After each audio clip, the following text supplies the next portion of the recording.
creating better government services, but I've decided instead to talk about creating better lives for people for less money for the government through co-design. So I hope that's okay. No. No? Shall I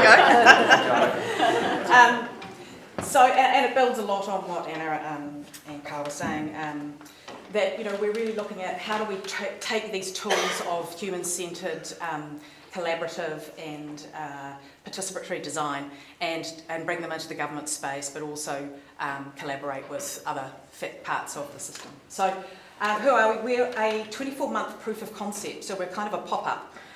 We only exist because of the Treasury's Innovation Seed Fund, which is part of the Better Public Service program. There are 5.5 of us, Tom's half-time. And we're co-located in Manukau in South Auckland with Auckland Council, who's our other major sponsor. We applied for $3 million from the seed fund, got 1.5, and so I had to scrape around. So obviously should have applied for 6 and got 3, but anyway. We're with the Southern Initiative, which is a fantastic innovation, social innovation unit headed by the fantastic Gail Surgener. And that makes us quite unique in that we are actually demonstrating that Auckland Council and central government can play nicely together. And we are very much more, the sum of the parts is much greater than the whole. The whole is greater than the whole is greater than the sum of the parts by working together like that.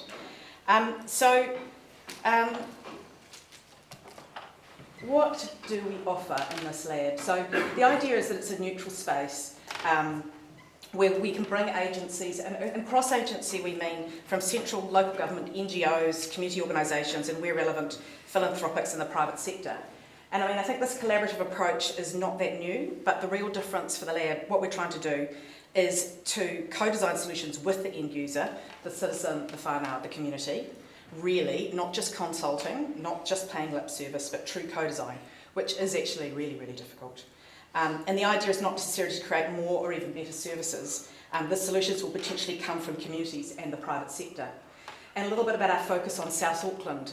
South Auckland has the same population, you know, it sounds like I was reminded by Kellyanne talking about what is Asian. I mean, what is South Auckland? It has the same population as Wellington, and it has at least 8 very distinct communities who are different from one another as Auckland and Wellington are. And within it, it's incredibly diverse and changing all the time. So it's a fantastic space. It is often framed, especially in the media and often in government, in a very negative deficit mindset. That we talk, you know, there's been some research done recently to look at, you know, what are all the news articles about. It's mostly about crime and negative things. But actually, there's fantastic assets in South Auckland. We've got a huge amount of young people. We've got amazing land. We've got incredible cultures. We've got incredible communities. And it is actually, somebody is asleep.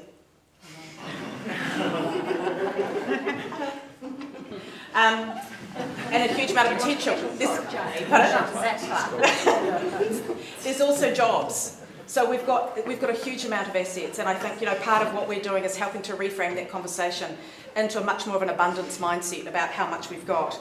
And recently a Brazilian social innovator came to South Auckland and was taken around to be shown the mean streets of South Auckland. He just said, "You have so much.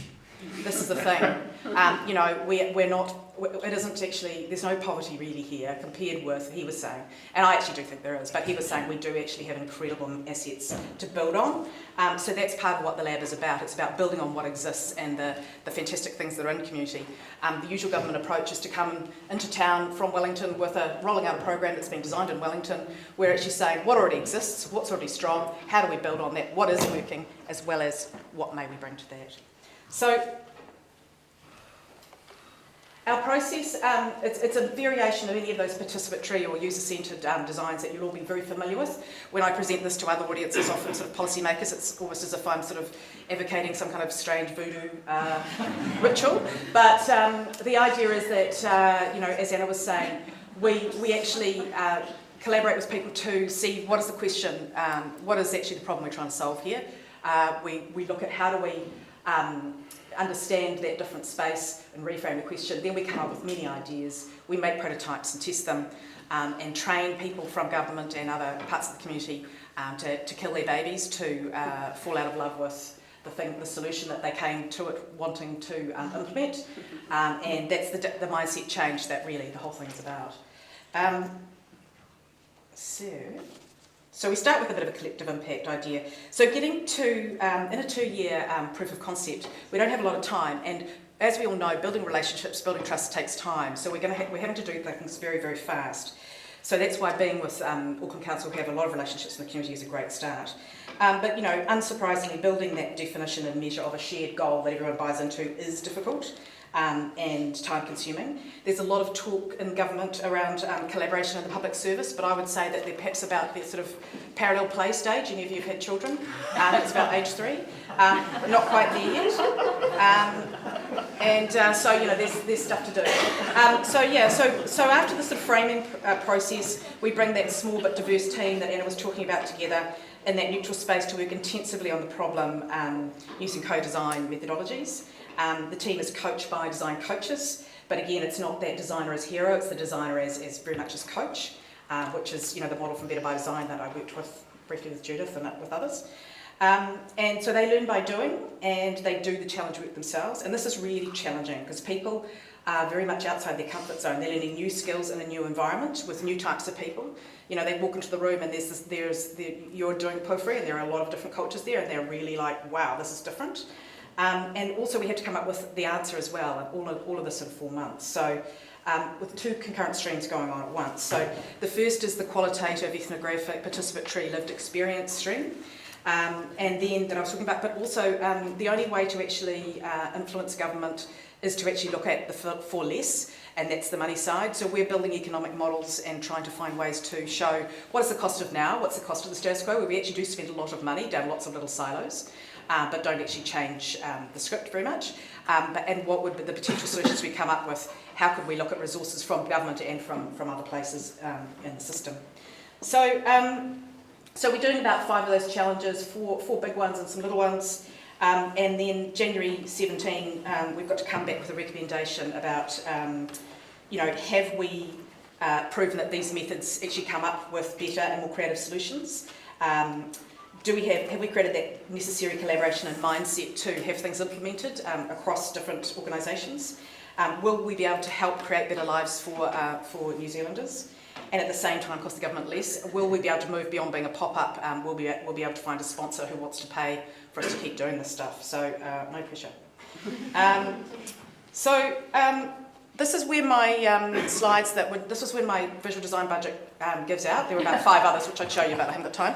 Now we go into my slides. And this is really embarrassing in a group of people who may not be designers, but they have design thinking at the very least, or design awareness in their DNA. My colleague last night, when it was too late to do anything about it, said to me, "Why have you got a picture of cock and balls?" So that was a really good start. Plus, I see that it's very ugly, and I understand this. This is a cry for help to anyone who wants to volunteer their fantastic skills. But anyway, so why would central government, you know, why would we have a centre-right government who labours under the same, you know, neoliberal environment that we've all had 30 years of? Why would they want to sponsor a design lab? Given that on the right-hand side, if you can quickly read down, and the right-hand side being that market-centred neoliberal point of view, the left-hand side being the kind of beginner's mindset, empathy, collaborative, community assets, social enterprise sort of side. You know, they're so poles apart, but I actually believe there is a really big sweet spot in between. Where, you know, there is an awareness that current methods are not delivering the results. You know, with wicked problems by very definition, they resist the current methods. So that's not great when you're trying to have, you know, achievement as a government. But they're also understanding that idea that we've got to turn it on its head. Stop thinking about dependence. Start building self-reliance. Let's think about social enterprise. You know, we know the world of work is changing. We're all going to have to think differently and have these different skills. We need to invent our own jobs and our own wealth, and we need to find ways to actually democratise design and bring that to these communities, and find ways to actually unleash the power of what is already there. And also, a lot of the great design principles, like you know, taking action and getting on with it, integrating and creating more for less is a common ground that we can play in. So, what have we learnt so far in 11 months? So these are my half-baked, literally. reflections on the lab. So our sponsoring agency is Treasury, and Bill English says go mad, go wild, go far, go radical, cost less. But his appetite is not shared by many of his colleagues, and so that's an interesting thing. The big cross-agency and cross-everything challenge is incredibly slow, incredibly hard to build, but yet people are starting to hear about this cool thing called design thinking, and we've all been talking about the fact that it seems to be a bit of a tipping point. This stuff isn't quite as new as it was, and there's a lot of stuff going on in service design teams across different organisations. So there's lots of single agencies or a couple of agencies coming to us and saying, hey, can we get in on your gig? And we're finding ways to sort of do that on the side. The interesting thing about the lab, it was located in Auckland because we wanted to have that community of place around South Auckland, which is uniquely intense and blessed and cursed. But it's had some really positive consequences. On the other hand, there's been negative unintended consequences. You're not in Wellington, you really don't have those relationships, and we all know that relationships is what garners resources and gets people to play the game. We ask the people who bring their people to the challenges, other than small community groups, to actually fund their staff to go through that, and especially if they're coming from Wellington, they've also got to find them a place to live in the Auckland property market, which is just a supply problem. So, it is actually very expensive to bring people. The other thing that we have been asking nicely since we started for data from people, and that doesn't necessarily work. You actually have to Official Information Act request any data if you want to get it from your colleagues in government. So that's one of the interesting things that we're finding. So just a quick whip through some of the challenges. We've just got to the kind of end of a sprint, and as somebody wonderful this morning said, it's the sprint. So it's got to be a marathon, not a sprint. The most disappointing thing is we delivered this kind of integrated design concept map. We've had this fantastic diverse team working together. We said, okay, now we've done the first iteration of this iterative process. Now we need to keep doing that in a sort of a virtual way across all these teams, and we need to actually do more and more and more, and you iterate to implementation and of course beyond. They said, well, Jane, you just got to let it go. You've done your bit. We're going to take it back and we're going to put it back into the normal process, and we will just sort of make it happen the way we make it happen. So that's my biggest kind of, we've come a long way, we've done a lot of stuff in, 11 months, but the next part, and it's the flaw in the design of the lab. The way the lab was designed was we would get to the proof of concept, which was only going to be the lived experience. We've also done the financial to try and kind of get something really compelling, but really it's got to be that next phase of getting into the implementation and making this the way, as we were saying this morning, Judith, the way we do stuff together, rather than design as a nice little bit you do either a little bit at the front, which is, it's nice because it's a bit like market research, but a bit more fun, and you go out and you talk to people and pay notes and stuff, or the output at the end. It's actually got to be, all the way through the process. 1 minute. Oh my God. We're also doing an attitude gap challenge, early years challenge, early youth custody challenge, lots of smaller projects. Another minister who got upset was Amy Adams, because we did a little kind of empathy tool around family violence, and it was coming out at the same time. It wasn't meant to be. We were hoping it would lead to a challenge, but it didn't. One of the things we're thinking about where we are in South Auckland is about, as I said, that democratising design. How do you actually, this is a fantastic set of tools that you can take to any group that they can use as a common language and a way to solve problems. This is it's a prototyping session about how do you help parents who are new to a community to access things in the community. So we had a little masterclass, which was a build, Judith, on the Better by Design masterclass, taking it to that community sector, and it's amazing. So anyway, just a couple, I'll be really quick. So my design lessons, and then I will stop, but there are 5 of them. When I was looking at what have I been sort of capturing as the sort of things I've been learning as we've been going along, many of them were quite contradictory, and I think that's the interesting thing. There's a lot in the tensions between. So, design makes what's intuitive visible. I don't know if you guys have seen the Families 100 report. It has been very influential in the Treasury around understanding the lived experience of poverty. Have a look on the City Mission website. And that design phase, getting that far isn't enough. Innovation only happens in the implementation. So you can't just go as far as that, making it visible. There's always that thing, you've got to spend as much time, or nearly as much time, telling the story as doing the doing. Here we are telling a story in Wellington of people interacting with stuff and putting stuff on it. And you have to get that support from the top. You have to have those enabling conditions. And, as you were saying, Anna, you've got to get the permission by practising advocacy by achievement. So you've got to do some skunk works to get some stuff done to prove that it works, as well as coming from top down. avoid insight bulges. Don't Google insight bulges or bulges. No, bulges, pose and bulges when you're at work. So, people can get overwhelmed by finding out a lot of stuff.